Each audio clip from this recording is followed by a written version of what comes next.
So, did you say you'd done, was it 4 lessons before?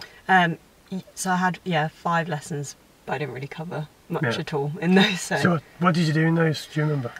So I did pulling off, but I can't pull off smoothly at all still.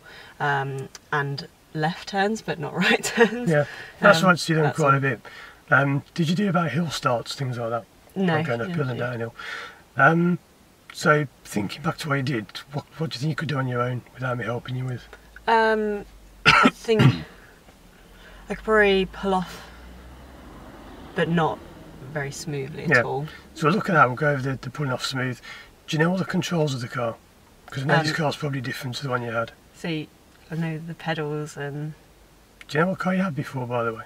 It was a Toyota of some sort. I can't remember which one. Is it small or big? Quite small, yeah. So same all sizes as this then, pretty similar stuff. There are a few differences in this one. You might have had a key before, like a key to turn the car on. Yes, This one's got a button, so there's no key in this one, it's all done with a button. Okay. Some of it's automatic as well, like the lights and the wipers and the heat are all automatic, so you don't install those things. It might rain today because it's been raining this morning, so if it does rain, the wipers come on themselves. Okay. But we'll go over that manually as well, because you need to know how to do them on your own if they don't come on for any reason. But normally they'll come on, when it starts raining. So, are there any controls you can see you're not familiar with? Because there might be differences in this car to the other one that you had. It's all pretty much similar, but I think apart from the cameras and the microphones. Yeah. That's the main difference. There's like indicator and this is quite a lot further forwards than the last. It's all different, because like handbags are different in every car. The one thing with the signals is a bit different. I'll show you in a moment when you turn on. If you tap them softly like that, they'll just flash 3 times and then go off, which you may or may not have had in the other car, because all cars have got their own features and unique things. But if you want to get set up to begin with, like moving your seats around, do you know which pedal you should be able to get down all the way? The clutch. Yep, that's good. Yeah. So I'll leave that up to you, because if you've done that before, you're probably okay with setting up. Anything you're not familiar with, just let me know. Okay. It's going to be warmer now, it's getting sunny. Yeah. It's raining, I thought it was going to be really dark for this video. Yep, if you need to adjust the seat, by the way, you can. If you need to pump it down on the right, there's a lever which pumps it down. That's up to you. You might be okay as you are, but it should all be pretty good. I don't know if we're maybe a bit too close. Move back a little bit. That's good. There we go. So, it's as long as your leg can be straight, but not fully straight. Should be, a little bit of a bend in your knee, but that's good about it. Well then, so what else do you need to move to set the car up? I need to check the mirrors. Yeah, that's it. So the mirrors are up to you to do. Okay. Just let me know where you can see out the middle mirror though. What's going on behind us now? So there's a blue car coming, and then it's turned away. That's it. If you can see that, it's fine. Some people can't see. Like, you might be able to see the bus, maybe not from where you are. Oh yeah, just about now. Yeah. That's good. Just for reference, because we haven't done this before, if ever you need to, you can just hold that, pull it around. It's up to you. Okay. But that's fine. The side mirrors, are they okay, or do you need to move those? How do I know if they're okay or not? So you should be able to see like about 2 finger widths like that. So if you put your fingers like that, you should be able to see roughly that much of the car. As long as you can see like a thin strip of the car, but mainly the pavement or the road, depending on which one you're looking in. Yeah, that's what I've got. Yeah, that's pretty good. For the future, if ever you need to move those, because you will for manoeuvres, things like that, the arrows by the door there, by the door handle, they're the ones you move all the mirrors with. Okay. There's one thing about filming, by the way, I've got to tell you, which is when you pull over, that funny sound, it's just a car, ignore that. When you pull over, you have to press the power button once. If you just tap it once now, without pressing any pedals, if you just press that button there once. This one? That's it. What that does, it turns the electrics on. Because if you don't turn them on after 10 minutes, the cameras go off, and then you wouldn't be filming. So whenever you pull over, normally you won't have to do that, but whenever you pull over and we're going to be there for more than 10 minutes, which I'll let you know about, you just press the button once and I'll turn all the cameras on and keep them on. Okay. Otherwise you go back home and it's all blank. Wasted time. Too wasted, yeah. Yeah, I've done that before when I first had them. Okay, so do you know, the seat's good, the mirrors are good, the doors are quite obvious, but do you know how you can tell if the doors are shut? There's an easy way of doing this. No, I'm not sure actually. So if you press that button there, that locks the doors. That's it. Why is it a good idea to have your doors locked anyway? Maybe in case people try and open them. That's it. There are some areas where, I won't name it, but there are some where people will try and get in the car and people run up and try and pull the door open. I've had it twice over the years. It's rare, but it does happen. Also with that, if they're not locked but they were, if it's like that and you press that, then it will unlock. So you sort of tell by the sound. It's pretty obvious now. You can drive with the door partly open and you go around the corner and it flies open, which isn't good.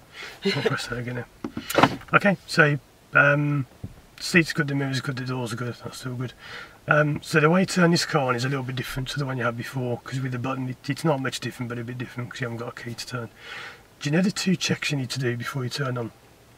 I know you probably didn't know this before, but I just want to check you know all this. So you look in the blind spots? No, what else? Oh, when you move your seat, what you need to do 2 things before you can turn on. The 2 controls you have to check, because otherwise you might stall straight away. I'm not sure, sorry. So if you don't know this, doesn't matter. I've just got to check what you did before, because it's harder when you teach one who's had a few before. So I've got to kind of guess what you did and what you didn't do. So you check the handbrakes on, which it is, because it's right up. Then you check the 9 gear. So I left that one in 1. Right. It's actually in 3rd, but I'm going to leave it 1. Do you know any idea why you leave your car parked in gear normally? Because normally you're all supposed to leave it parked in the gear. But why is that? I have no idea. I thought you had to put it back in neutral. No. So a lot of people do neutral, but the problem is if your handbrake fails, what's going to happen then? If you're in neutral and your handbrake comes off. We roll. Yep, your car's gone. That's it. So it could be that you get out quick, or you're on the phone. You know, not when you're driving, but when you get out of the car, you're on the phone.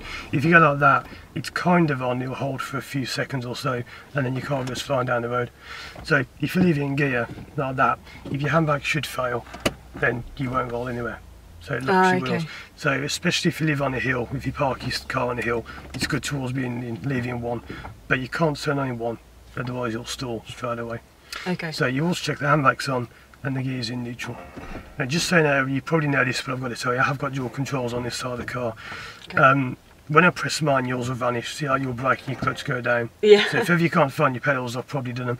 I'll try and always tell you that, I'll always say I'm doing the pedals, but I don't always have time if it's an emergency. I won't have time to say.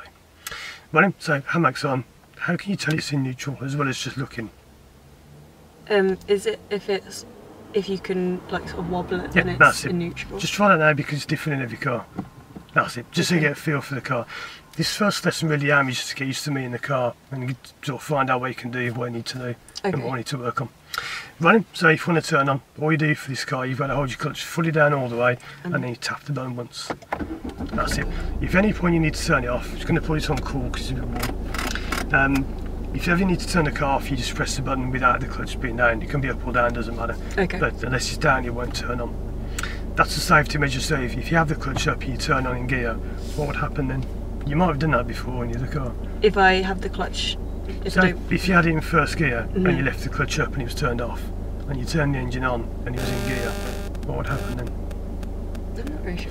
So your car will sort of jump forwards, or fly forwards or stall. Okay. So having your clutch down is a good way of turning on, because if you are accidentally in gear like that, you won't stall.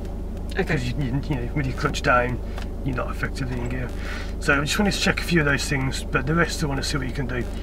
So with the moving off, do you think you can do all that on your own?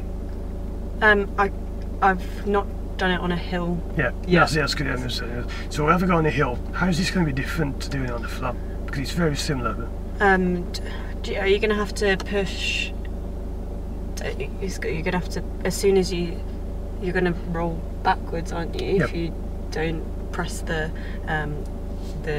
power quick enough. Yeah, the power. But what actually gives you the power? Because the gas provides the power, but what is it that connects the power? Because that's the main thing you've got to think about on hills. The clutch? Yep. So what is the clutch? So there's a lot of questions today, by the way. There's a lot of find out what you know. But what is the clutch and what does it do? It's sort of like if the wheels are turning and then you want to change gear, it's like it cuts it off and then that's it starts it again. Yeah, you might have seen a picture of the 2 plates coming apart like that. If you haven't, I'll draw that in, but as I could picture you get 2 plates. Have you seen that? No. I'll draw that in. Your clutch, by the way, can come up now if you want. Okay. So it's just to turn on, you have to throw it down, but